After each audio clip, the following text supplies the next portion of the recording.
Welcome to the On the Slate Movie Podcast. I'm Wesley. I'm Jason. And I'm Asher. And today we will be deep diving Nacho Libre, one of the cult classic Jack Black comedies. Let's hit it, boys.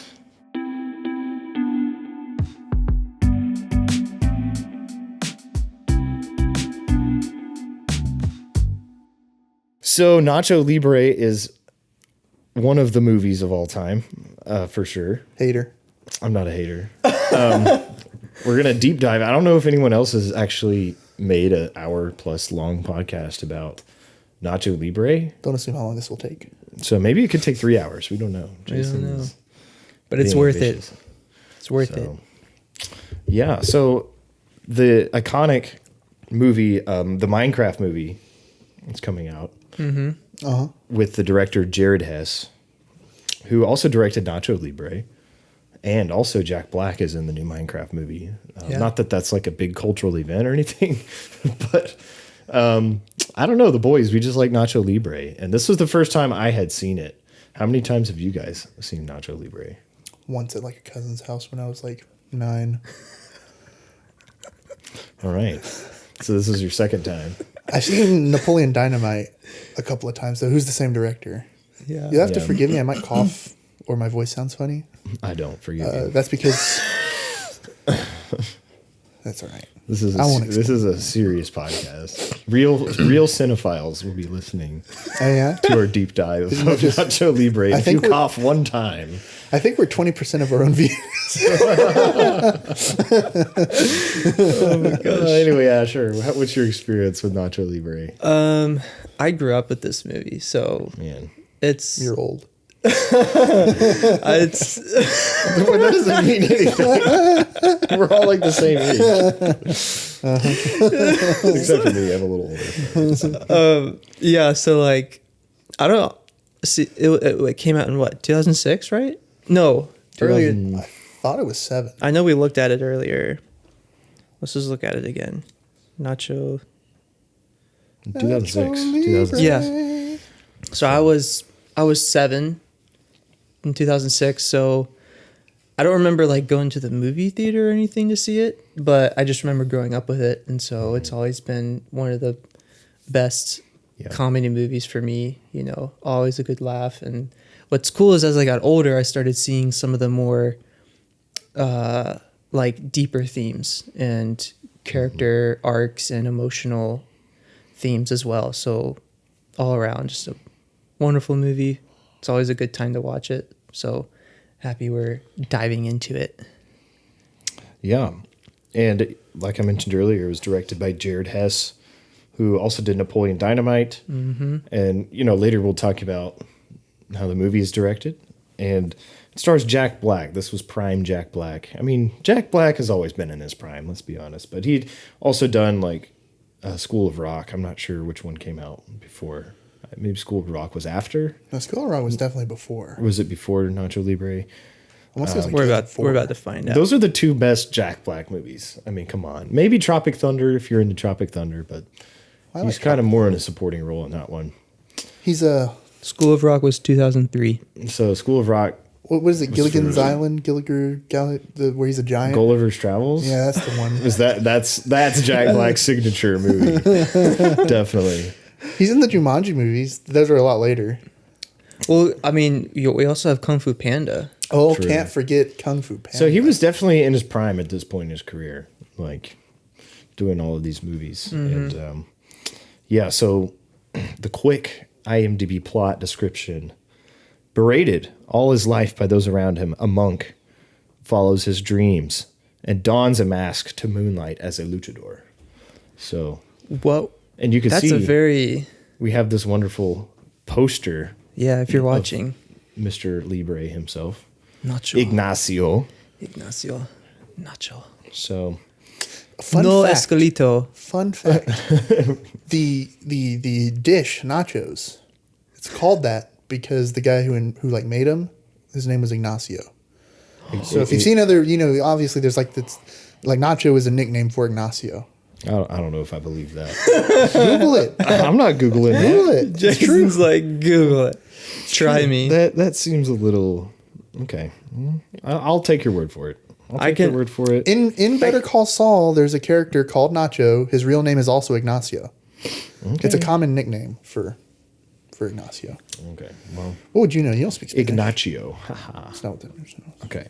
Anyway, so he is a monk, right? Like he is. I think a friar. Or in the friar. movie. In the movie, he says he's a friar. He's a friar. Okay. Yeah. So friar's some sort of Catholic servant of like an orphanage in like Mexico. And he's the cook.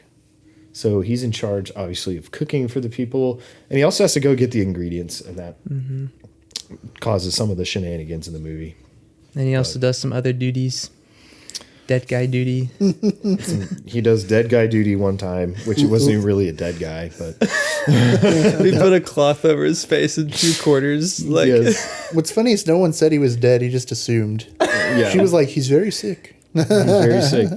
Yeah, and then he just has this innate love of luchador wrestling, like, and he wants to be one. He has, ever since he was a kid, he has had this whole like persona that he's come up with. Like he is Nacho Libre, which I just learned was free nacho. That's what that means. So anyway, which is so relevant for the movie. Exactly. Yeah. And he keeps this love of luchador is a luchador.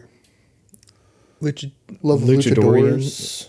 He wants to be a luchador. Lifestyle. The lifestyle, and Vida la luchador. He keeps that even into his adulthood, and he just wants to be free. He wants to love the kids that he works with, right? Because like as he says, the kids have my heart. I love them. The children have my heart. But he also wants to be a wrestler. And then comes along this sister, Encarnacion, played by Ana de la Reguera, which is probably not how you say that. That was a pretty. What do you think, Jason? Was that pretty on point? You speak Spanish. What does that say? How do you say that? Reguera. Let me hold this. Ana de la Reguera. Let me hold this. Ana de la Reguera. No, Reguera. Yeah. Reguera. Ana de la Guera. It might be Reguera. Ana de la Guera. It could be Reguera or Reguera. So she plays Sister Encarnacion, who is the new school teacher for the orphanage. And, naturally, Nacho Libre develops this crush on her. And but she doesn't like wrestling. She thinks it's like against God. So there's like that conflict. He also meets Esqueleto, yeah. Who is this like random guy. Like He's a hobo. He's like a hobo in the city who steals his nacho chips. In the first. So then, and he steals all his stuff. So the other monk was like, wow, this is terrible. There's not any chips in this meal. And he's like, well, somebody stole them. And he's like, well, why didn't you just tell them that it's the Lord's chips? I tried to. I tried to. So, yeah, but then they became wrestling partners because they wanted to win money. So a bunch of shenanigans ensue. He wants to wrestle to get money for the orphanage. So it's a classic. It's an iconic classic of American history. Nacho Libre. American history. American and Mexican history. Because this was actually based off of a real person. Oh, yeah? If y'all didn't know that. It was based off of a real priest who was a priest by day and then a luchador by night. That's amazing. Really? Yeah, which is really cool. So is this like recent, or is it like a... Is this a recent thing I found out about? Well, like, was it recent to like when the film was made, I guess, or did this happen like years ago? Yeah. So like, I was watching some behind the scenes, and the producer, one of the producers, this movie had 11 producers, which is crazy cool. That's a lot of producers. It's produced by Nickelodeon. Nickelodeon's one of the companies, yeah. But one of the producers in the behind the scenes footage was talking about how, like, the story was inspired from a real priest who also was a luchador. So, and plus my wife told me too, so I have to give credit where credit's due. Shout out. She found the information for you. To Mrs. White. Shout out to Mrs. White. Well, yeah, let's talk about Ignacio. So he obviously played by Jack Black. And yeah, I think he is able to, I think he's great casting for this. Obviously, he's not like a Mexican guy in real life, but I don't think that really matters much. I think he does It's just really funny the way he performs Nacho and like this ignorance he has to the world, like this or naivete. How do you say that? Yeah, that's right. Like he's very, he's like a man child pretty much. Like he never really grew up kind of deal. But he's got like a good heart. He cares about the orphans. He cares about what he does, even if the other priests like bully him and stuff. I don't know. And Jack Black is great at playing these like, man child type, characters. Yeah. I think there was a lot of, I guess, surprising depth to the writing of his character. Like, I suppose I just didn't expect too much from it when we were going to watch it. I thought it would be more like when we were going to be talking about it, I was like, man, there's going to be a lot to talk about, maybe like the humor and the way the film looks, which we will get into that. But I was like really like pleasantly like, wow, this is a pretty good performance by Jack. I don't know, and I think they do a pretty good job of like selling to you that he was raised in Mexico, and they kind of explain like he has a European, I believe it's a European mother, and his father is Mexican or something. Yeah, or maybe it's the other way around. I'm not entirely sure. They tried to convert each other. Yeah, they tried to convert each other, and instead they had him. But to me, it's like a very believable, like his accent. I mean, it's very like hammy and comic-y, but it's like I almost believed, like it made me second guess for a second. I was like, is Jack Black like actually like Hispanic or something? Yeah, I mean he's not. Not at all. I don't know. It was charming. I think it was a charming. It is very endearing. I think a charming performance, and I think for someone who's like a kid or a man child, like you described, it's like a very like sweet. It's not like in other properties you might see like a man child character as someone who's like annoying or an antagonist even. Whereas here it's like you almost envy the kind of wonder I guess he has about the world. And it's upsetting when he like faces like some of the hard realities, I guess. And it's played for comedy, right? It's not really like super serious, but I don't know. It's just like the same moments you experience as a kid when you get a little bit older and you realize like, oh, dang.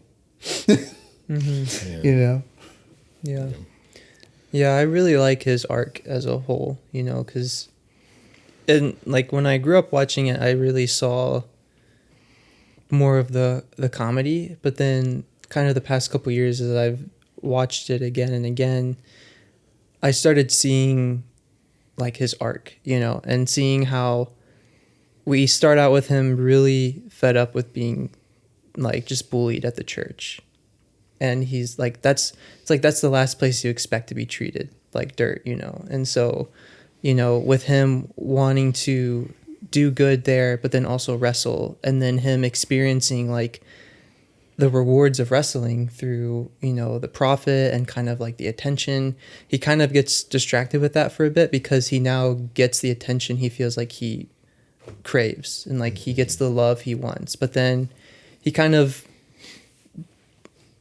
almost makes it a little bit of an idol, like, yeah, he buys fresh ingredients for the kids when they start making money through wrestling, but then like he kind of, maybe spends a little bit too much on clothing and other things that might not mean as much in the moment, which like, it's not bad to buy that, but I think there was a point where he did get caught up in it a little bit, and kind of like back to what you were saying, Jason, he had a reality check, and that was especially prevalent when he came back to the church after those guys busted his bike tires, and he was late to make breakfast, and Encarnacion ended up making breakfast, and him and her had like just a face-to-face real reality check talk, and basically it encouraged him to check his motives of what he's doing, and to kind of rethink some things. And you even hear it like as he's praying, like there's that moment he's praying and we hear his prayer,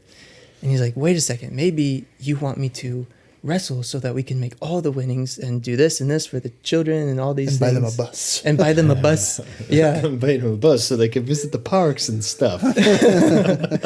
Yeah. So it's just really cool, like seeing how he was able to find like the balance that I think he desired and the freedom that he wanted. And I didn't catch that, early on, but I think it's really cool, just the depth that they went to show that for his character. Yeah. There is definitely an arc that he has, and I think the movie does a good job of just showing that to you. I mean, I'm not saying it's like a super in-depth like character study or anything, but yeah, I mean, you could definitely appreciate what they did with this character. Yeah, and he, like I mentioned earlier, he has this, I guess, his sidekick, Escalito, Steven, played by Hector Jimenez. And he's a very like comic reliefy type character, and he even has a small part to play in, Nacho's development as a character. He even has his own tiny arc. Yeah, he has a little tiny arc too, and I just think he's.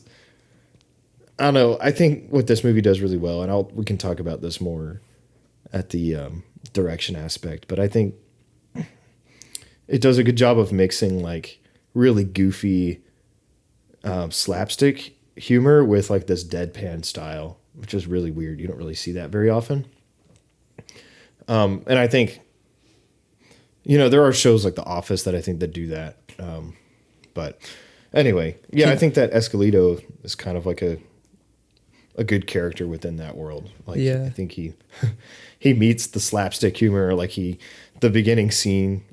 Like, I don't know, he's just really good at the wrestling physical scenes of just like being this really like outmatched, like awkward, skinny guy that can't win in a fight. I mean, I guess he does beat Nacho at the beginning. He's able to like, steal his nacho chips. Always getting his hair pulled. And he's got like the goofy teeth. Like, I think that might be like some prosthetic. I don't even know if it is or not, but the way that he looked, I don't know. It's just this really awkward, almost feral, like goofy. Like he makes those goofy faces in the camera. He's like, or something like that. He tries to smile. Yeah, when he tries to smile. Yeah, definitely a really funny character in the movie, and how he kind of Anyway, can you explain deadpan a little bit more? Because when you said it while we were watching it, I had pretty much no knowledge about what deadpan is. And so I had to look it up. I was like, what's deadpan mean? So like deadpan, how do you describe it? It's easier to like imagine in my mind than it is to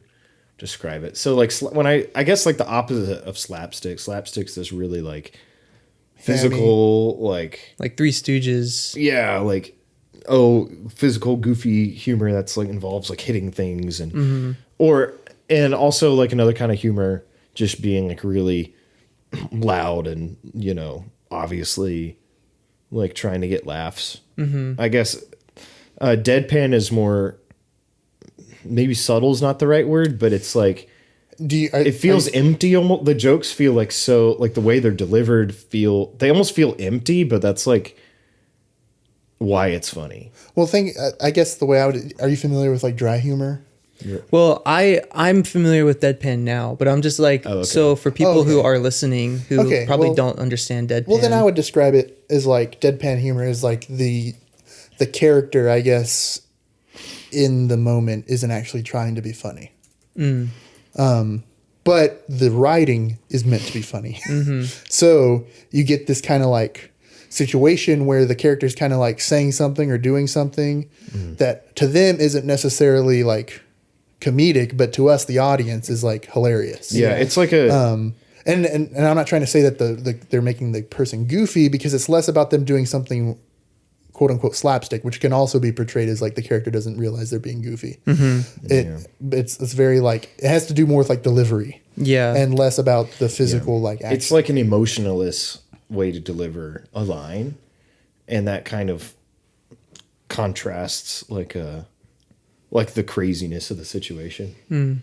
Like, so the situations in Nacho Libre are obviously like absurd, right? Like, this guy's like moonlighting as a luchador, and like the way that it's performed, it's so ridiculous. But Hector's the actor's name, Escalito. Escalito. The way he delivers his line, like he doesn't deliver them with emotion. He's just like, I hate all the orphans in the world. It's like, And that's funny. I don't know. It's funny.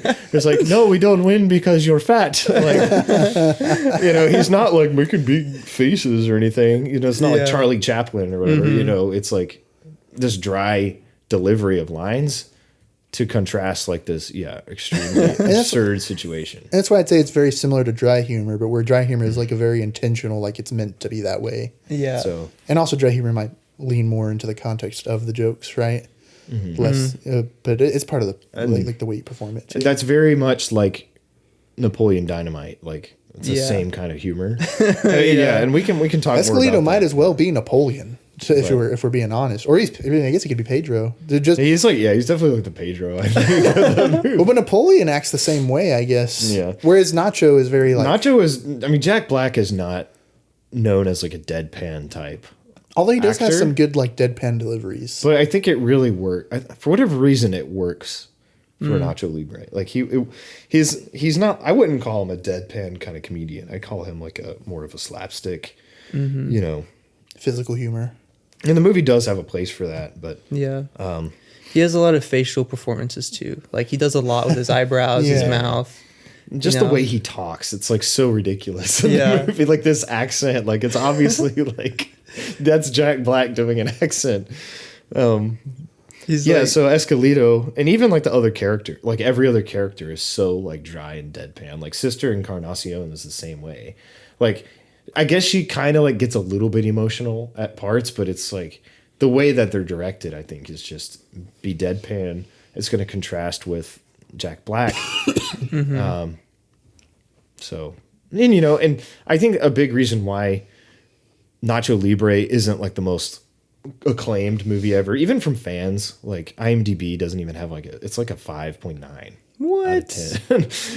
That's I think crazy. it is. I think just a lot of people don't prefer that style of humor. But Napoleon Dynamite was insanely popular. Yeah. And it's a very similar, like you watch this and you're like, oh yeah, this is definitely the same director of Napoleon But it's not. Dynamite. It's not like a sophisticated, Well, neither was Napoleon comedy, Dynamite. right? So that's why it didn't gravitate well with critics. Not that matters. Come on, critics. But, like with the fans, it's like, why didn't fans love this movie? And I don't know. Maybe it is because they just don't. They would rather Jack Black run around and be like Kung Fu Panda or something, or they. Well, maybe it's just a few years too late. Napoleon Dynamite was like what 2004. Yeah, because this was 2006. I think Napoleon Dynamite was a few years earlier, 2004.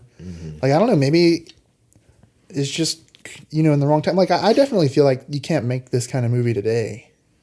Not because it's like offensive or something. It's far from it, but it's just like I don't know the state of.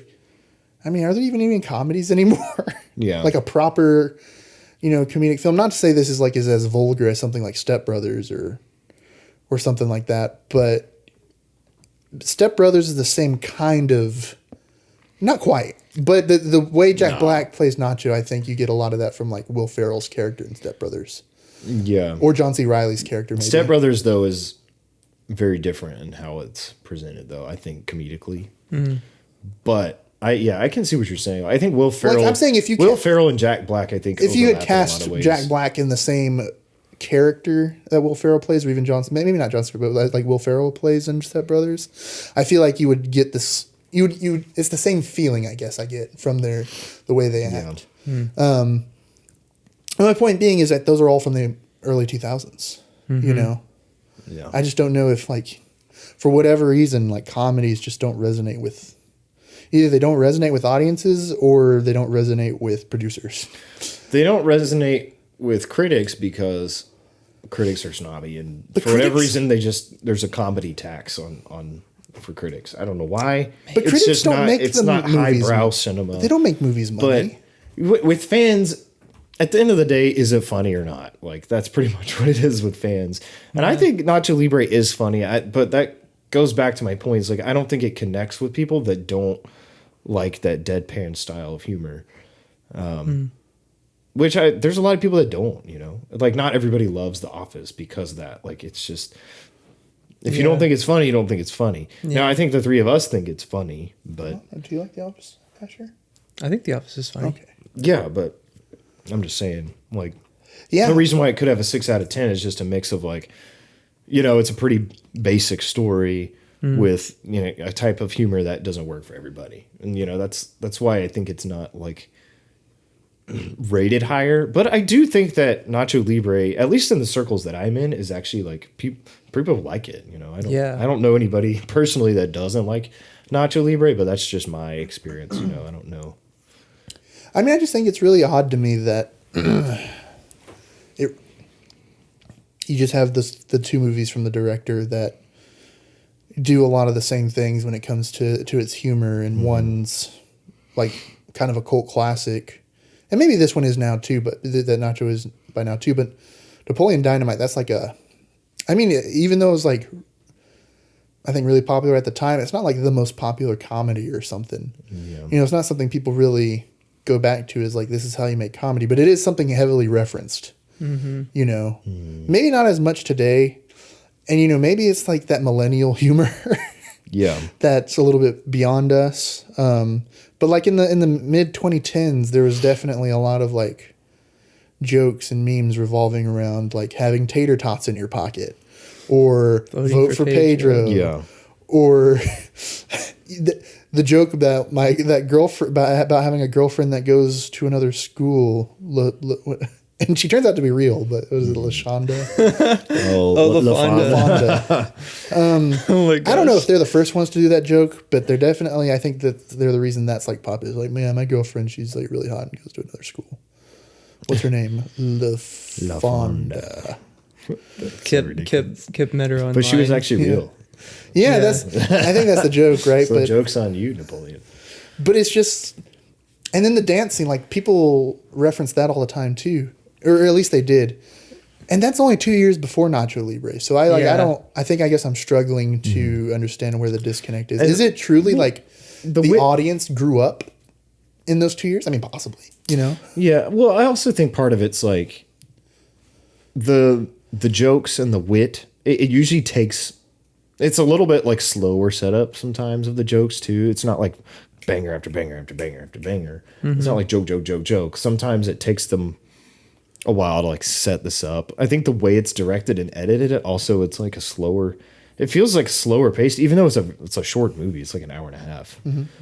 But it does a lot. The directing style too feels more subdued too, and I think that could be part of it. And I don't know if like people that don't like the movie probably really don't think about it that much. I don't think really anybody thinks about Nacho Libre like that in depth.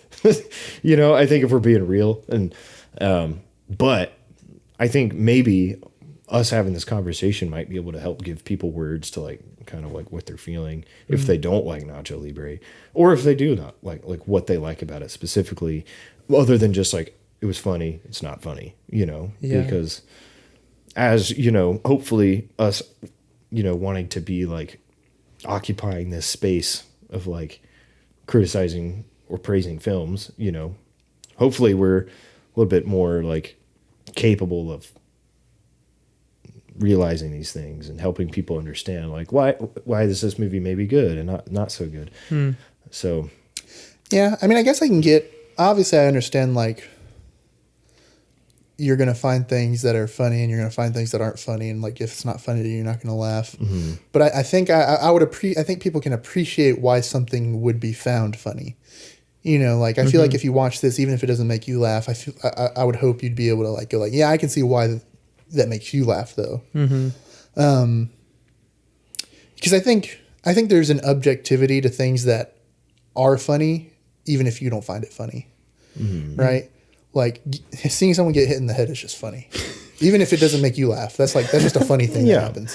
So, and I think you can say that about this movie. I think it's an objectively like funny film. Like it had me laughing a bunch. Yeah. Very few. It's like scary movies. It's like it's hard to find something that makes you scared. It's hard to find something that makes me laugh, like consistently, not just like, oh, that was entertaining. Yeah. And I had this weird thought of like, have you guys seen any Wes Anderson movies? Yeah. Bits and pieces, yeah. It almost feels like that's deadpan humor. Like, yeah. At its most, like, from like the highest level of filmmaking you can get. And I'm not saying that Wes Anderson movies are like the best movies. You've seen Fantastic Mr. Fox, right? No, so when I suggested it, that was going to be the first time I'd watch it all the way through. But I've seen parts yeah, of it. I mean, he's a filmmaker that executes visuals on the absolute highest level that you can as a director, basically. I mean, all of his films look so good in terms of like cinematography, production design, just general like direction, like vision that he has for the movie. But his humor is so deadpan. A lot of times it's hard for me to like really connect with it because it's like almost too subtle, or it's like, I don't know, it's just not funny. But I think what Nacho Libre does is it entertains you. Like, I think Jack Black is so like, he's just funny enough that he can like be in this genre that's not even like typically his genre. Like Kung Fu Panda is not deadpan humor. Like School of Rock's not really like that either. Tropic Thunder is like all of these movies he's not really known for being that guy. But I think when you get into super deadpan stuff, it can feel like almost pretentious in a way. And I kind of get that vibe from like a Wes Anderson movie. I like some of his stuff, but I saw this one movie like the French Dispatch, which is one of his recent movies. Didn't that win Best Picture? No. Wes Anderson has never won Best Picture, but shame. The way you said that was funny. Was it Best Director? No, he won something. He's only been nominated once. He's only won one Oscar, by the way, which was for a short film. So he's never actually. Was it for Bottle Rocket? No, it's called The Wonderful Life of Henry Sugar, I think, or something like that.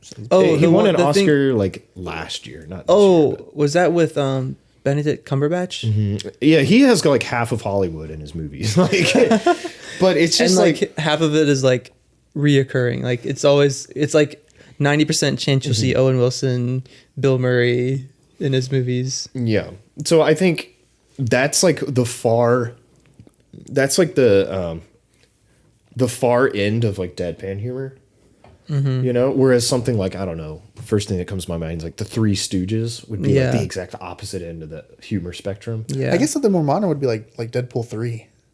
Deadpool and Wolverine. Yeah, I mean Deadpool and Wolverine. That's very slapstick. It's very slapstick. It's very like joke. Despicable Me is a good example too. I think probably. Yeah, and it's like actors improvising a whole lot and making a lot of noise and making jokes like that. You know, lots of like emotion or at least energy put into it. Deadpan humor, like the exact opposite. It's like they make all their jokes with a face like this. Yeah, I feel like Thor Ragnarok has a interesting mix of both extremes because there's a lot of improv in that movie. Yeah, I mean, not to be too off tangent. I think that's a good example of a movie that's.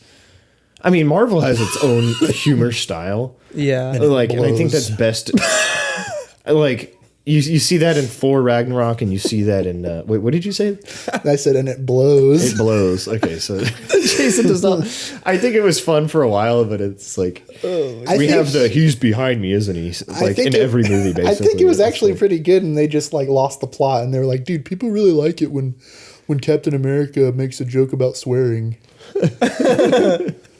Yeah, language. I wouldn't call I was getting MCU ready deadpan, but no, I know I wasn't doing that. We'll talk about the humor. Isn't there a lot of satire in MCU? Wouldn't you consider some of it to be satire? Iron Man is for sure. A lot of his humor was satirical. Satire is like something that's fake that's making fun of something real. Well, like they'll use a fake scenario to make fun of something real. Well, like in Guardians of the Galaxy, I feel like there was a lot of satire. Like Rocket would, like, I feel like they would explain their situation a lot and laugh at that, or like make fun of their situation. Like when that Rocket, might be more like irony. I guess so, because like you know how when Rocket asked Star-Lord, he's like, "Do you have a plan?" He's like, "Yes, I have part of a plan," and then he like just went back and forth.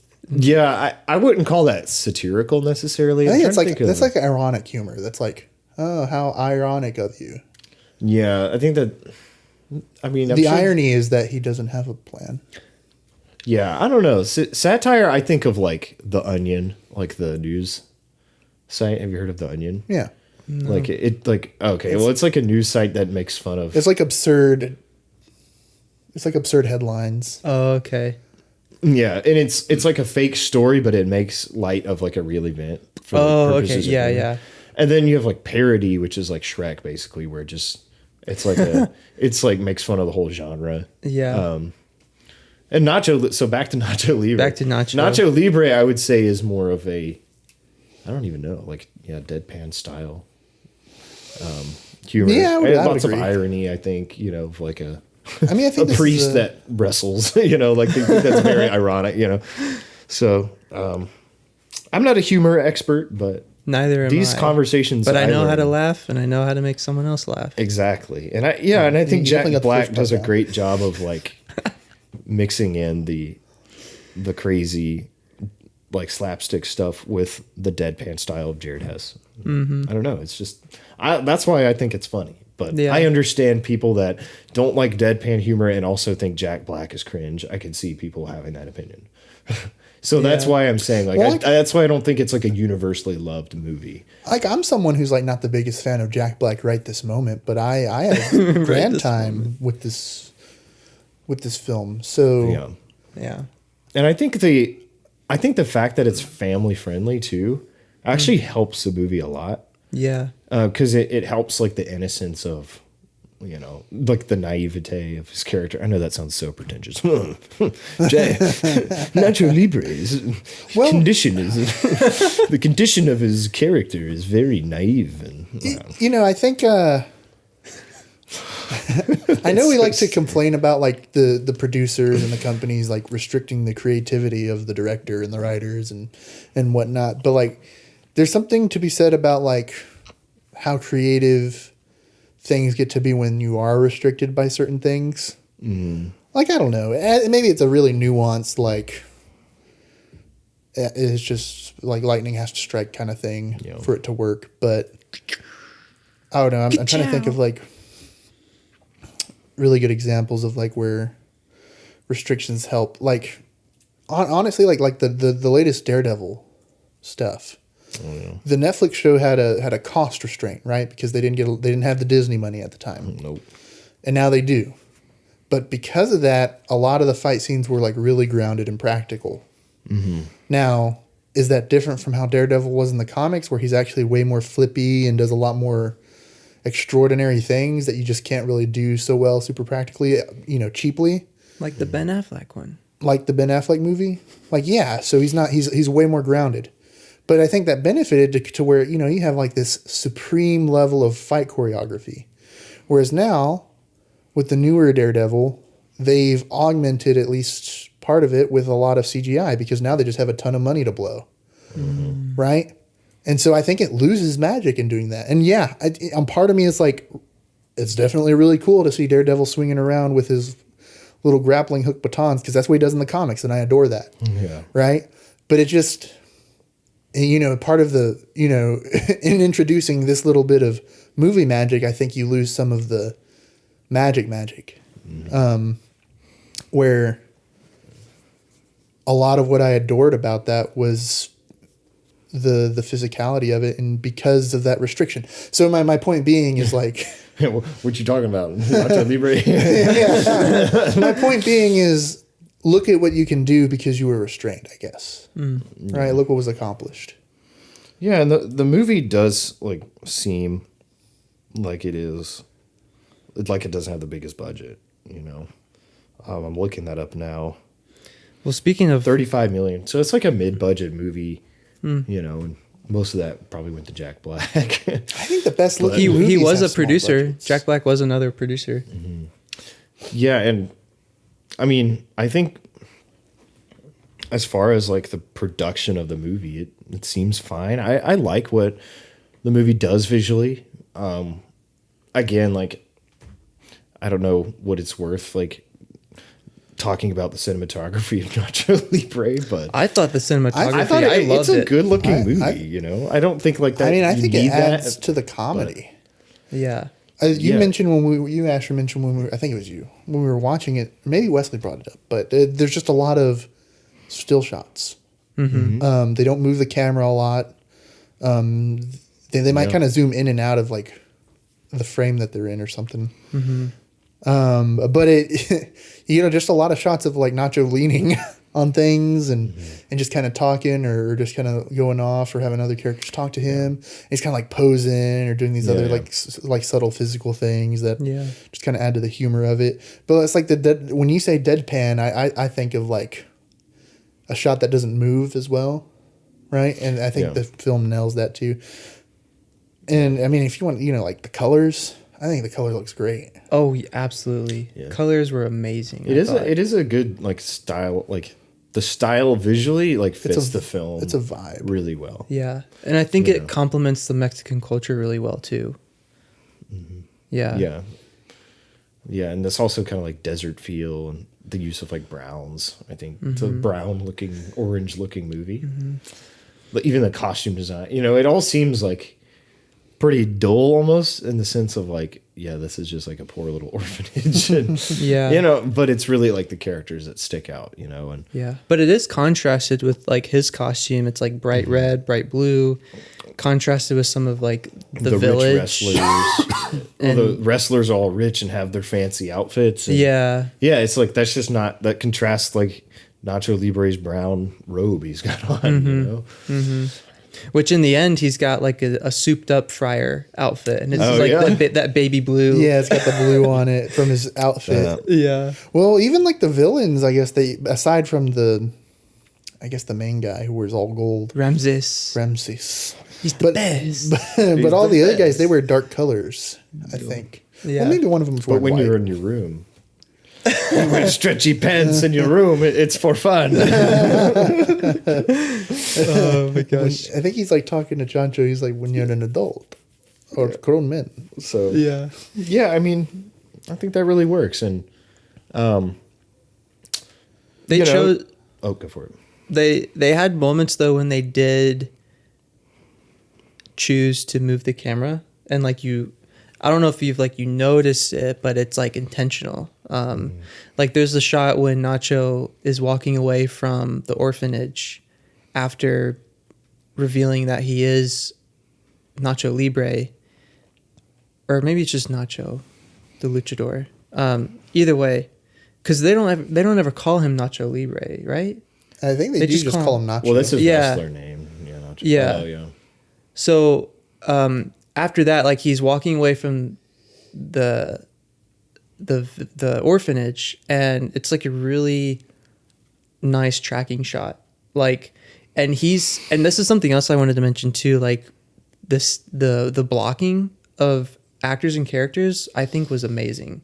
Cause like he's walking away, the camera's in front of him, tracking with him. And for those listening, that means the camera is moving with the subject.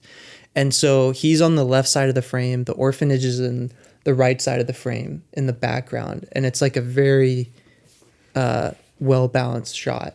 And he's walking away, and then like it goes into slow motion as he puts his mask on. And then he walks out of frame. And so, when they did move the camera, for example, I think they were very intentional about it.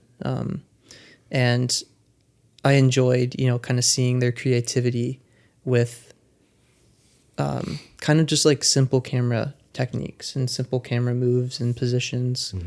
Because, there was a good amount of stationary shots and things like that. And it's fun because they let things play out too. Like they let more physically demanding stuff play out. But then sometimes like in certain wrestling scenes, they had kind of more handiwork camera movement.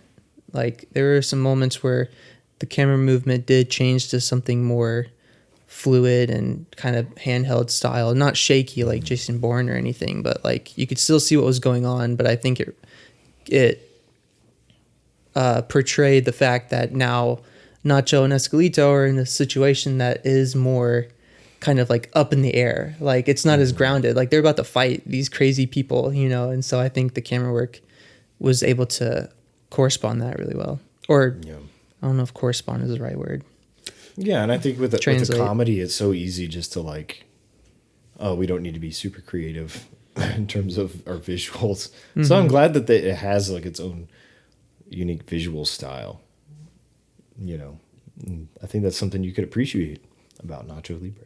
Yeah. Yeah, and as far as like the fight scenes go, I think they're pretty well done. I'm a sucker for good fight choreography.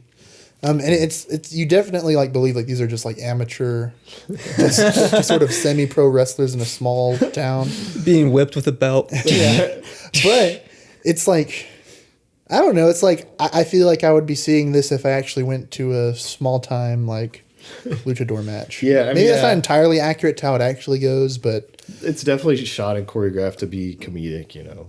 Yeah. yeah, but it's like that's like I believe what's going on. Yeah, it's now, definitely obviously funny. you can see like he's not actually kneeing Jack Black in the face, but Yeah. The Yeah, there loudest- was one shot where I kind of saw. it was with Ramses. Yeah. There was one shot where the implied impact wasn't quite delivered. You could Yeah. kind of see the separation there. separation. Yeah, the one where he at the end where he jumps off. Oh, that's The eagle ropes. jump. That's I was kind like, of iconic. that looked really fake, but Well, he was on wires. He was on wires for that. he was on wires, so there you go. But it was CGI. still so epic. Like It it was was still epic. It so was epic comically moment. epic, you know. Yeah, and like I'm not here to try to like overly criticize the wrestling choreography and Nacho Libre. You know, I think it was it good. was entertaining. It was funny. I think the loudest I heard you two laugh while we were watching it was in the wrestling scenes. There's just so many funny So- moments in the wrestling scenes. Yeah, I mean, just guys will watch I mean, a Jason goofy laughed. wrestling movie and be like, heck yeah. Jason laughed really hard, and that made me laugh. It was more like community laughter. So Community laughter. Dude, I mean, what can you say about watching a dude get smacked around and jumped on? Getting hit in the face with a stick of corn. Yeah, right? Oh, yes. Dude, that was... But they kept he's getting so paid mean even to if us. they Oh, were and losing, so. and he also like took the churro from the lady in the stands and like hit the person with the churro. Yeah, And then Jack Black was like, or Nacho was like, we keep losing because you believe in science. It's like, no, we keep losing because you're fat. That whole those interactions I between hate them. all the orphans. Why aren't you baptized? And he's like, I believe in science. It's just so ridiculous. It's like, that's the deadpan stuff that's so funny to me. It's like Oh this my gosh. absurd conversation between two guys, like debating religion and science. There's this really small scene near the beginning where they're training, and they like try to steal a beehive. I don't know. It was so random. I was like, why? What are they trying to learn here? There's also, Oh, yeah, if the you want to talk about montage some sequence. little spotty CGI where Nacho gets hit by the bull, and I was like, yeah, I guess you couldn't have him get hit by a real bull. They were trying to do all these extreme things to make them tough, and yeah, that was hilarious. He like shot Esqueleto in the back with an arrow. Yeah, with like a crossbow bolt. Oh my gosh. man. Dude, it was so funny when they were racing in slow motion and like you just saw the very stark contrast of Jack Black's body or Nacho's body and like Esqueleto's body and just like everything moving as he was running. And he like put out his hand to like push Esqueleto out of the way. Yeah. Yeah. Such a, Oh, my man, gosh. it's definitely a really funny movie. I thought it was really funny overall. So Their first fight in the actual ring, dude, is so funny. And I think they progress really well as like a wrestling duo. Yeah. they 'Cause never just- actually win though until the very end. He even they gets always- second place. He gets second place once. they always give like a. It always feels like they're putting up a good fight. They just like get overcome by like I guess their inability to work together. or overpower their opponents Yeah. in some form Finish or fashion. it. Finish it. But the through. fans like him enough that they keep getting paid. Listen, the fans, they Now- like you guys. Now, I don't think like all of the humor really worked for me, but I mean, like there's sometimes like the scene when he's in the with the locker room, I guess, and he like starts singing. I mean, I guess it's funny, but I'm just like, all right, like that was just like Jack Black wanting to sing and to sing. I felt like it was a little out of place, but I mean, I guess it's still kind of funny, but it just, I don't know. I'm not a huge like fart joke fan. Yeah, I'm not saying like this is a 10 out of 10 comedic masterpiece. You know, it's like not everything works, not everything is hilarious, but You know, the story, it's like pretty basic. You know, it does have some arc. I don't think it's like a flawed story, I guess. It's just, you know, it's not one of those movies that I'm like going to look back on and be like, oh, this is like peak Kino, as Jason would say. This is, you know, best of the best. But I definitely am glad I watched this movie, and I'm glad that I don't think Wesley Nacho Libre exists. Nacho Libre? Nacho Libre. Libre. Can't even say it right. I'm glad that it exists, and I had a really good time watching it. So. Yeah. It was fun being a part of your first experience. Yeah. With the movie. I just, I don't know. I think I really liked it. I like the story. Yeah. I just, like, yeah, it's really simple. But it's also like really like, man, what more do you want? You got a guy who wants to help out the orphans. Yeah. And to you do that, he's going to get beat up by men in a ring. He's willing to get beat up for money because he even gets money if he loses. So, like, showing the devotion there. Yeah, and he gets to make the little orphan boys salads and not that is true. Slop and chips, which is what they made before. He made Encarnacion the extra big salad. Which that he like tosses, I guess, by like... Pours the ranch in. Yeah. I think that the ending of the movie I thought was a little weird. Like, I mean, I guess it was fine, but I kind of wish there was like a scene that like, I don't know, like finished or gave like more closure between like Nacho and Encarnacion. Because I figured like it's a will they, won't they type thing. You don't really know. Yeah, I get that. And it just kind of like ended, which with her giving him a thumbs up. So I was like, I don't know really what happened, but I mean, again, it's like not a movie ruiner. It's not like, oh, terrible writing. It's just like, I kind of wish that there was like a scene where they kind of talked about it. But I thought it was funny when he was saying like, maybe I can't ask you to break your vows, but I will if you want to. That was funny. Yeah, but I feel like that little plot arc never really got any closure, in my opinion. I can understand that, yeah. But he got the kids a bus. So he got the kids a bus. Painted as well. Painted the bus. And he's an action figure now, too. Nacho's an action figure. You saw it on the bus. Yeah. Which, oh my goodness. I'm just thinking about this. Finish your thought.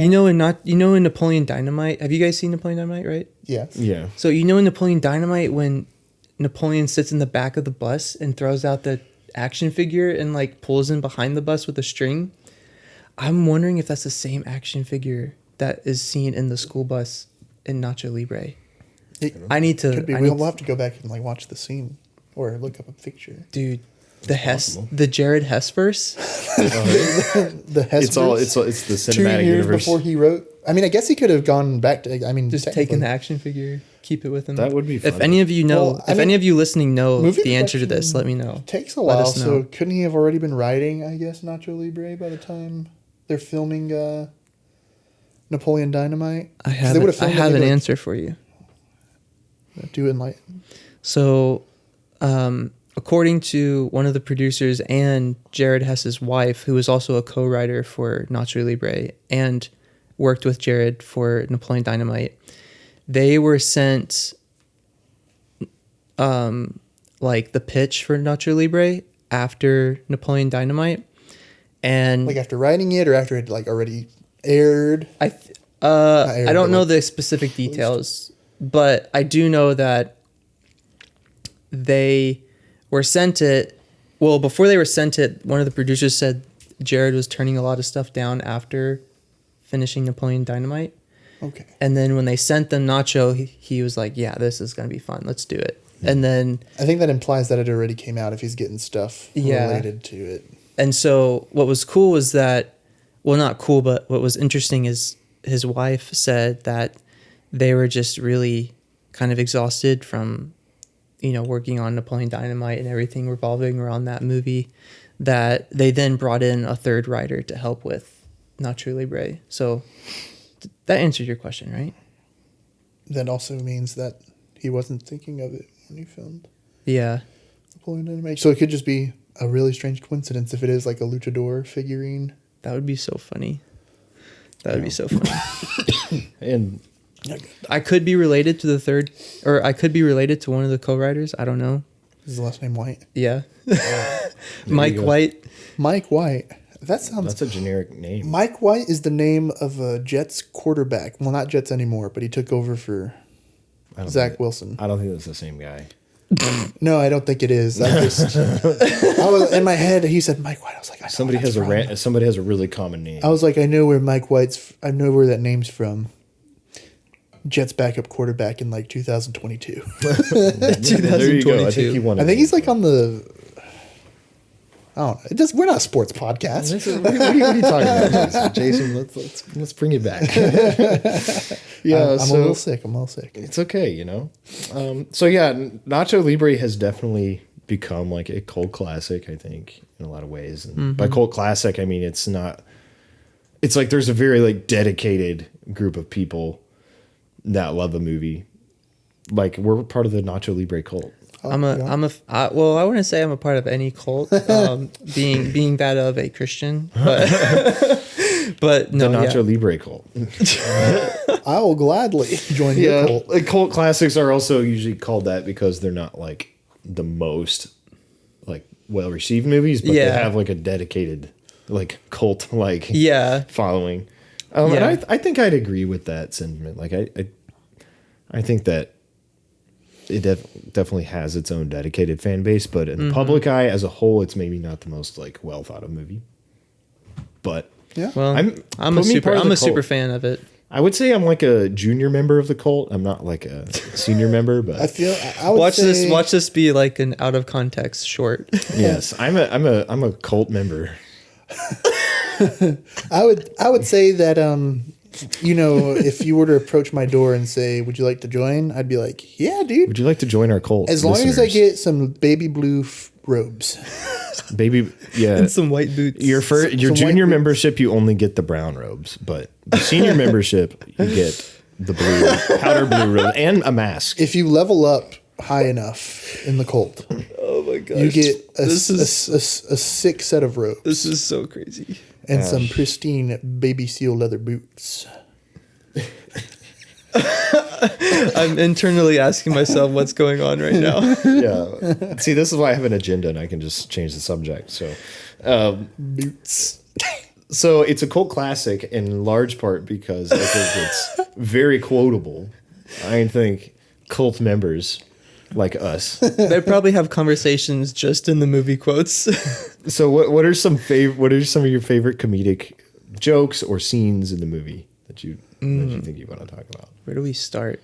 Eagle powers. The eagle powers one. We talked about that before we started recording. I almost forgot to bring it back up again because I was like, did we already talk about that? No, it was before we turned on the camera. It almost seemed like it is an out of nowhere plot. it's like a side quest. Yeah, it's like a side quest. Like what is the fancy term? Like a vignette or whatever. Yeah, like it's just like its own little story. Well, Nacho's like, I don't know what else I can do, and then Escalito's like, I know a guy. Like if they needed to cut a scene, they probably would have cut that one. But I'm glad they kept it in, and it really doesn't need to be in the movie at all. But basically, if you don't know what we're talking about, there's a scene where he Escalito says, well, there's one thing we can do to level up our wrestling game. We can go get these magic eagle eggs. And then there's just like this random guy. This is a random gypsy. Yeah, we don't even know who he is. He just shows up for this one little cameo. He's played by, I mentioned it, he's played by the guy who plays the devil in Constantine, the movie with Neo from The Matrix. And if you've ever seen the Call of Duty campaign, the Black Ops one where they have the replacer, the guy who replaces you so you can play Call of Duty, he's that guy. He's that guy. So basically that they go into like this random like a river or something. It's like out in the ocean. Or in the ocean or something. To a cliff. There's a cliff, and on the top of the cliff there's like this supposedly magic power-giving eggs that they just believe will give them eagle powers. So Nacho Libre climbs up this whole cliff and then eats the raw eggs and then like dives off. Yeah, he doesn't actually get the powers. No. That's why we're like, why is this scene in the movie? I thought they would play it off as like a placebo thing where he would like believe in the eagle powers. But no, he like in the ring the following day or that night in the match, he's like, yeah, they lose the match. Eagle powers didn't help us come at to all. me. And Asher brought it up earlier. He's like, then he gets tackled from behind. Yeah, they lose the fight. He's like, the eagle stuff that was a sham or something. And he gets Eagles like were a really, lie, Steven. It was a lie. he gets really mad at Escalito. And Escalito's like, how was I supposed to know they weren't going to work? Yeah, that's all that happens. Yeah, that's it. That's where it it's never ends. referenced again. It's never set up at all. It's just boom, it happens, and then it's over. The only other thing we hear is like we hear the eagle call as Nacho makes his heroic jump at the end of the fight. Yeah. I guess so I guess it is referenced again. You know what that reminds me of? I'm gonna say this, and I'll say something about the eagle thing again. But it reminds me of the scene in Hot Rod where like he's about to make the big jump, and he does like some kind of like above him, like some kind of like rainbow or something. I don't know if y'all know about that. I've never seen Hot Rod. I've only seen pieces of it, so that was like something that I thought of that was kind of funny, but as a tangent. I do like the scene where he like after he eats the egg, he does like the dramatic dive pose Yeah, and then jumps like- off. Oh, yeah. It's funny because him and Jared Hess were like talking about that scene behind the scenes, and Jared was like, "Yeah, so I want you to like eat the yolk, turn around, close your eyes, and just this moment of like accepting and jump." And so Jack Black was like, "Okay, you want me to jump like with my hands like this or like this?" And Jared was like, "Do it like this." It's so funny. And what was even funnier was that Jack Black talked to the behind the scenes camera, and he's like, "If you don't think I'm a good actor, just know that the egg is actually pudding and maple syrup, so it tastes really good and I could eat it all day, but I have to act that it's disgusting. So take that." I feel like that would be hard to eat too. Pudding and maple syrup, and you probably have to do multiple takes. Yeah. I think so. Based off of the behind the scenes footage, Jack Black said they did 2 takes, and he's like, I don't know, they're both pretty good takes, but maybe they did more after that little recording. But Yeah. they at least did 2. I mean, that's cool. You know, hey, you can fake not liking pudding and maple syrup. But I don't know. Wouldn't it just be cooler if you actually hated the egg you raw egg you see? His choking and like gagging Yeah, was he's like like- so perfect. He's like, That's so silly. I mean, I thought it was a real leg. I was like, wow, yeah. nope. I've been deceived. Movie magic once again. Yeah. Yeah. It's so funny. He asked the gypsy, he's like, "So you're telling me I eat the yolk and I will get the powers of an eagle?" And the gypsy waits a second. He's like, "Definitely." He's like, "I don't know if I believe that answer." They're like, "High five." There's kind of another scene like that too, which I guess that scene does serve a purpose, and I think there's another scene that kind of pairs with it. It's like this purpose of like them trying a bunch of like stuff that fails, when in reality, like in the end, he's like, "Oh, what really is going to help me win a wrestling match is if like I do it for the right reason," you know? And Yeah. I think, and that's kind of the talk that he has with Encarnacion in the kitchen. She's like, "Wrestling is only bad if you do it for the wrong reason, because these wrestlers do it themselves, you know. But then he's pride like, and- I'm going to do it, like we mentioned earlier. He's like, I'm going to do it to buy a bus, Yeah. and take kids to parks and stuff." And places like that. And anyway, so I think one thing they tried to do that was like, oh, you're actually not doing it for the right reason, was they were going to like sneak into this party to like try to convince The Ramses to let them fight or whatever. Yeah. And that whole thing was a disaster. It didn't help them at all. And it was like, why was this in the movie? But I think it was just because it was like, oh yeah, the writers are trying to emphasize like they're seeking success in the wrong way, you know. And also that Ramsey sucks. And also it's just really funny. That's why it was in the movie too. Yeah.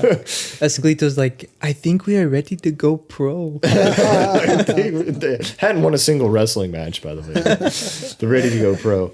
Yeah, that whole scenario was just hilarious. How he like they sneak in as the musicians, and he's like trying to play the bass. He's like, I don't know what I'm doing. And then he starts singing, and he sings this really the best. Ramses is the best. He sings this whole song, and like the way it's filmed, you think like it's going to be a huge success, and they end up like getting thrown out. Well, Ramses like pours his drink in Nacho's face in his blouse. Yeah.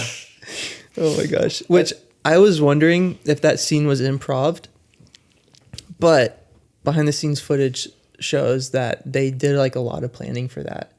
Like Nacho, like they did a couple takes when they actually filmed, and then even before that, like Jack Black would practice with the mariachi band and like just have them play, and he would just try to figure out the words he was going to say, which I was like, that's pretty cool, you know, like the thought put into it, which makes it seem like they're literally doing what he was trying to do in the film, right? Or yeah, like he's just trying to sing a song to this music that he's never practiced to. Yeah. Yeah, I don't know. I thought that movie or that scene was really, really funny. And how Escalito's like got that lady that wants to like be his lover or something, and she like crawls through the hole really fast. He's like, "What on earth is this?" It's so like, how did you insane. get up here? Shh, secret tunnel. Secret tunnel. Yeah, Secret tunnel. that was just an insane scene. So Yeah, I feel like I have heard that. You ever seen Avatar the cartoon? The Last Airbender? Some of it. Well, there's like a scene where they have to go through a secret tunnel. Secret I've tunnel. never seen that. No. Sorry, But you started singing it. I was just singing it because you were singing. You guys need to watch. You guys are uncultured. I guess so. I mean, I haven't seen, like, when it was a thing, I wasn't really interested into it. But Really? Like as a kid, you weren't like, dude, fire powers are my jam. I was more into the Human Torch in terms of fire powers. So you were into fire powers. Yeah, but I never just got into the Airbender. He's like, But I have, like, gone back to watch. Why are you aiming at me? well, I'm not gonna hurt Asher. Okay. You hurt me though. It's fine. Whatever. Anyways, what's our next topic? Our next topic is our next topic is Eagle powers. We had this fun idea to what would our luchador names be? Oh man. So we talk. Well, first, how about we give the movie a rating, and then after that, we come up with our luchador names, which I still don't even know what mine is yet. You'd be the Wesinator. I do want to mention one more quote that was pretty funny. Okay. So like, you know when Nacho came to break up the orphans fighting or just like wrestling for fun? Yeah. And Encarnacion was there and he was like, "But sister, they're just trying to get out their wiggles." And she's like, "But this is a holy place, Nacho or Ignacio." And he's like, "Okay." And he gives like a little speech. And he starts talking. He's like, "I get to wake up and make soup. I love it." I love it. It's like, "I get to go to bed by myself all my life." It's fantastic. And you can see like the depression in his face. Just so we can impress the girl. Yeah. Yeah. Oh my gosh, that was a so good funny. scene. And then the kid, Chancho, is just like, "Come on, man. I thought you had her back. He's like, and yeah, Chancho's like, "And you've never fought." You've never wrestled." He's like, "Me? Pfft, no." That was a good scene. Oh man.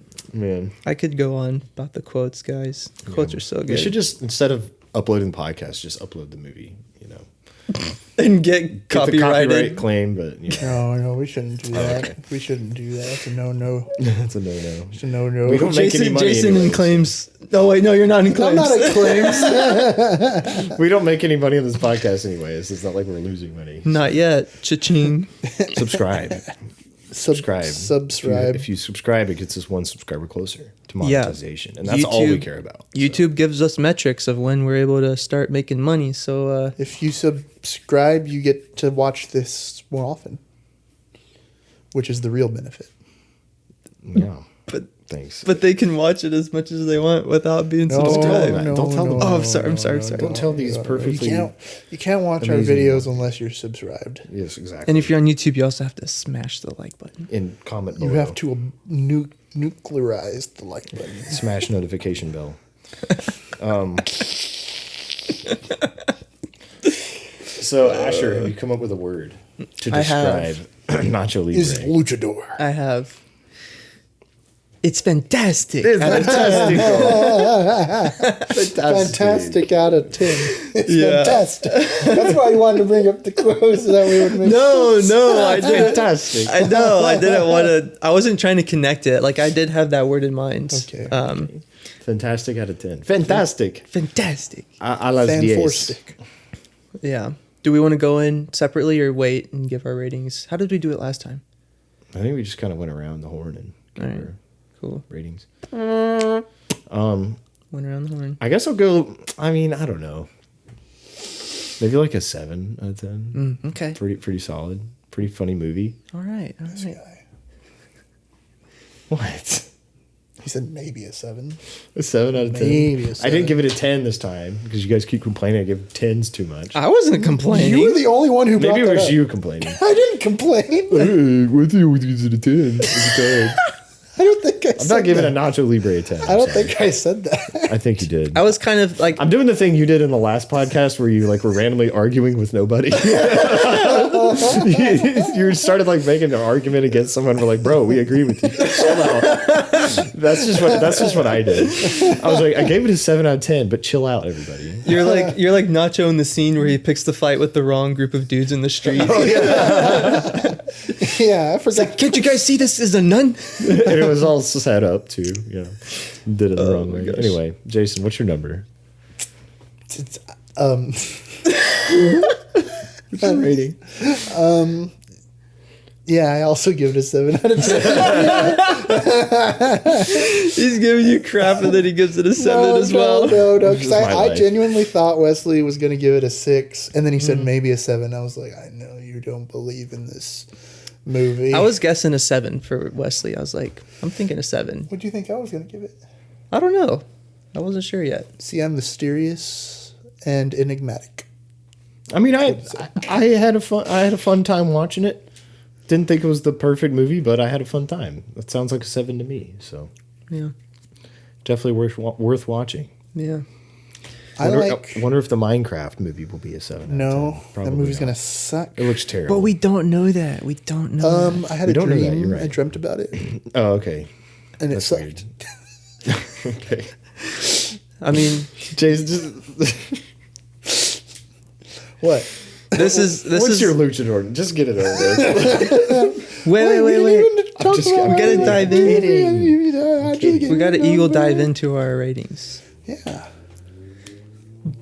7 out of 10. He just farts as he jumps off the cliff. Did he really fart? Yeah. Okay, I forgot. See, I blocked all forgot of that those detail. moments out of my head because they're not that funny. That's not You the know, funny I think I'm more open to fart jokes than you guys. Some people laugh at fart jokes. I think when they're tastefully done. I think there can be a funny fart joke. I think it can be funny.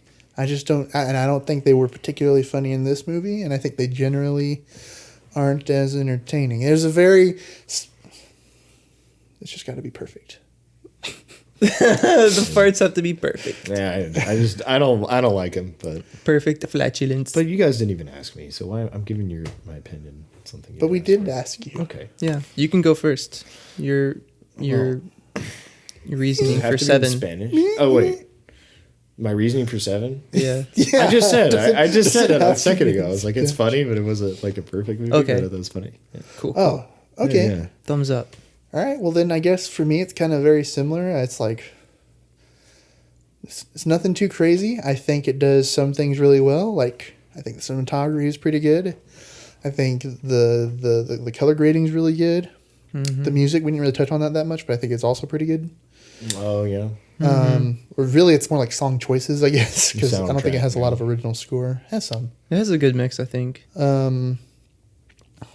Choreography is pretty good, and obviously the humor is funny. The story and the writing, it's just like it does what it needs to. Yep. Yep. Nacho's probably the best written character. A lot of the side characters. I mean, Escalito kind of has like a story, but everyone else is kind of like the same. They're kind of like a caricature or an archetype that exists to move the plot forward. The life of supporting characters. Yeah, all in all, you know, it boils down to, in my brain, 7 out of 10. Not 17, just 7. That's that's a high number. The highest rating Jason's ever given a movie. No, 17 out of 10. You were right when you said you wouldn't give it a 10 out of 10. You just skipped up by 17 points. Yeah, some of you know. Incredible. Some of you, if you don't know, Jason has yet to give a movie a 10 out of 10. It's never going to happen. But he's giving it a 17 out of 10. He says it's never going to happen, but Never going to happen. I want to be there when it happens. And you won't. It won't happen. He hasn't seen the Minecraft movie yet. That's why. Wouldn't that be something? What if I just love that movie? That would be so funny. Come back from the theater and I'm like, guys, my life is changed. My life has changed, man. Minecraft, it's the best. Minecraft. Can it just be Nacho Libre like put into the Minecraft world? I would watch I would watch that movie. That would be funny. Just like punching the blocks. The dirt blocks. It's fantastic. Did they lose to the blocks? Speaking of fantastic. Yeah. Oh, yeah. So I just have grown up really enjoying this movie. It's one of my favorite comedies, and I just like how much laughter I know I'll get out of it, regardless of how many times I watch it. You know, I think the humor is really good. Really love it. From like the physical humor to the dialogue, and just like kind of just the random funny awkward things that happen too, and then the absurd things that happen, like they fight two short beast looking what was that? I don't even remember. like wrestlers. I don't even know what to call them. They're just like and they have that crazy scream and they jump like high and stuff, and just like it's just fun. It's absurd, but it still has heart. And like I said in the beginning, like I started to realize the heart and the depth that this movie had, at least for me, and I really liked that. It does have a lot of heart. Yeah, I agree with that. Yeah, and I really like how creative it is. The color, the cinematography is just really beautiful to me. The way they were able to capture all these very diverse characters. Like each character felt like it was in addition to the world and not like stepping on someone else's toes. Like each one felt very unique to me. And even like as a film in its entirety, I told my wife after we watched it the other week, and I was just like, you know what? This is one of those movies that makes me love filmmaking and like inspires me to just keep making things that are worth making, you know? And this is definitely one of those movies that does that. So yeah. And you know, this is a movie that I'm able to share with like my family and friends, whether we're watching it together or quoting it. You know, it's one of those movies that you can do that with. And so that was my reasoning for fantastic out of 10. Fantastic. Some good reasoning. Ignacio. Thank fantastic. It's one of those films you'll just always put that muffin in the disk drive. Mm-hmm. I want to understand. You won't.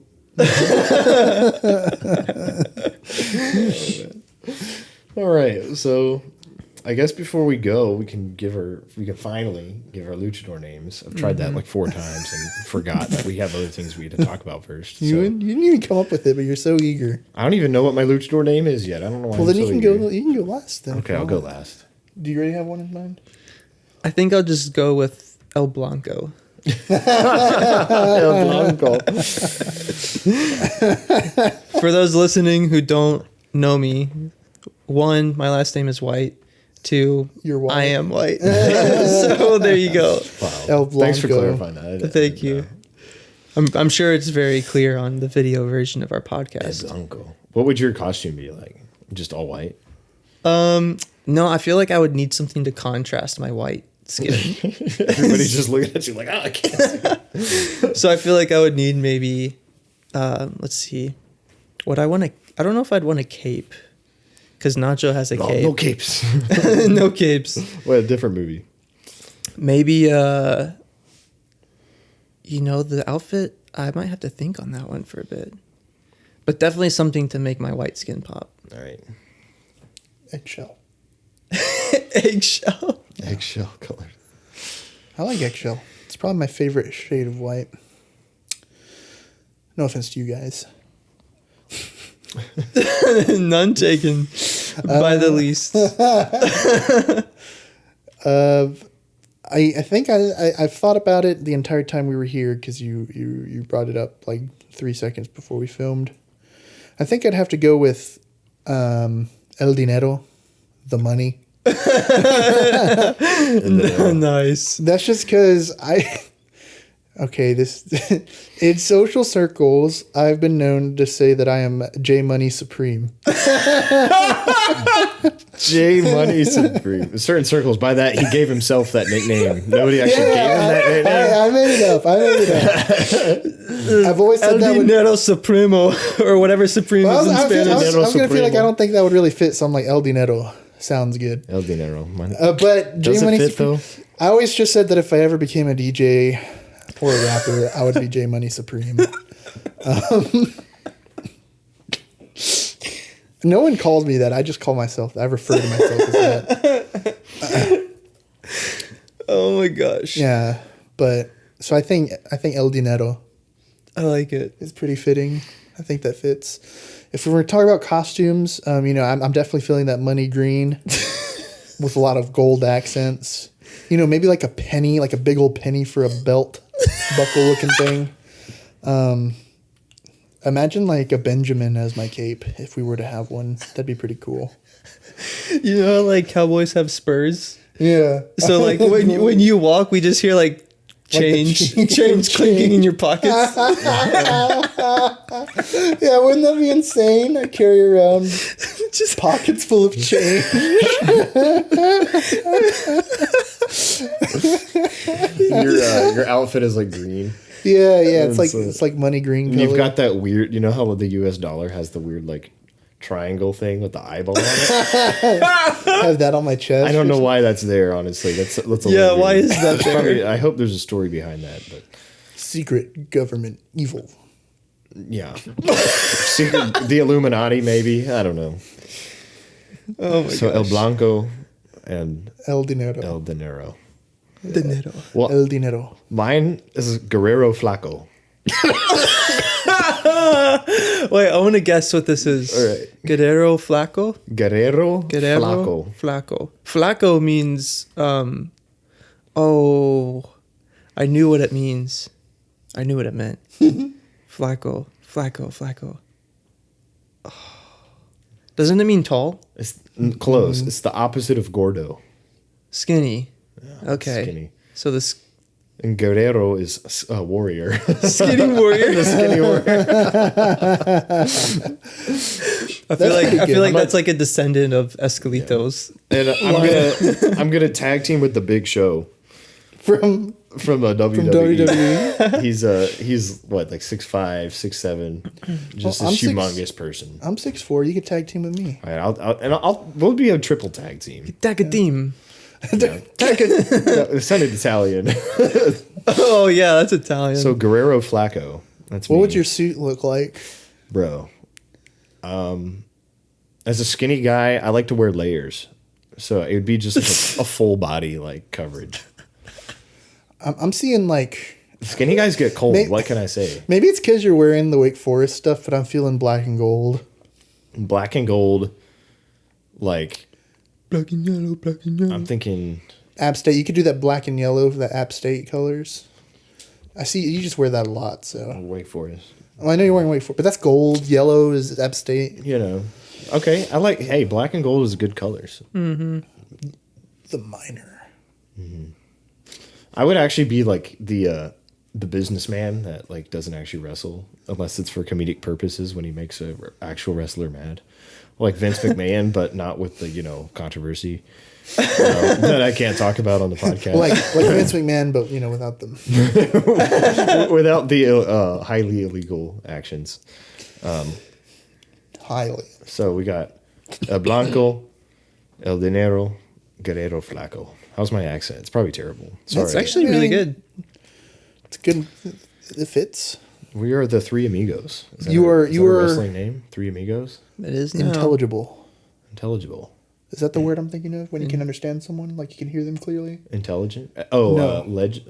No, legible is when you can read. I can read you clearly. I think it's intelligible, isn't it? Am I making that up? Am I insane? I think you are. I know there's a word there, and I don't think We it's know your intelligible. strong suit is money, so we'll just put the grammar aside right now. It's like, the audio version of legible. I'm whatever broke. that is. How is J Money Supreme broke? J Money Supreme. My alter ego's rich. I'm wearing a mask too, by the way. Like Rey Mysterio. Because I'm a luchador and I can wear a mask. Nice. Rey Mysterio. I imagine myself being very similar to Escalito in skill set in the ring. What was his skill set? They listed it in the movie. I don't even remember. Remember they had the skill cards for each of the They had opponents for the signature tournament? moves and stuff, right? Yeah, they're like name, height, pounds, signature move. Was his the clothesline? Oh no, his was the standing kick, I think. Oh yeah. Standing kick. Oh my gosh. Dude, you could totally T-pose in the ring.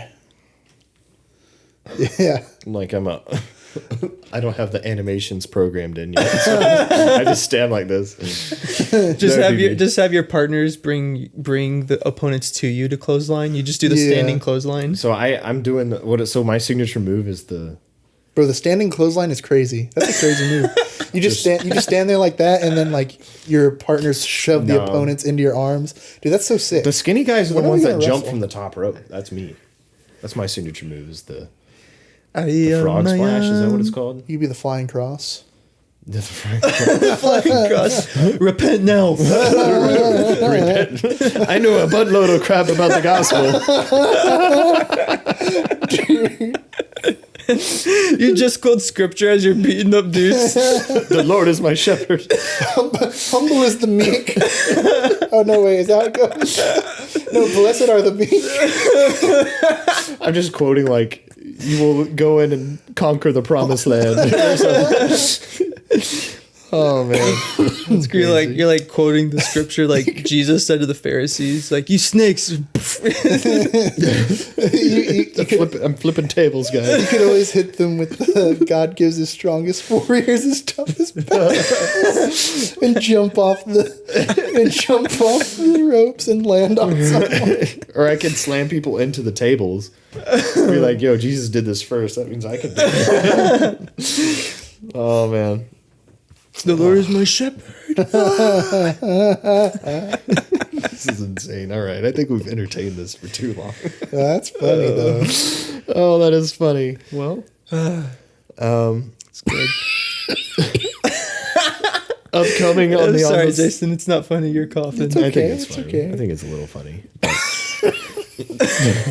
It's just funny because it sounds like a laugh too. It is. I'm like laughing into a cough, and I'm coughing into a laugh. Well, They call me the cafter. Drop some cough Laughter. drops in the comments, guys. For Drop- Jason. press F to pay respects. Well, anyway, Am I done? upcoming on the Slate Movie Podcast, we will be deep diving. Can we spoil it? Yeah. It's not that big. Yeah, we can talk. We're going to be deep diving Captain America: Brave New World.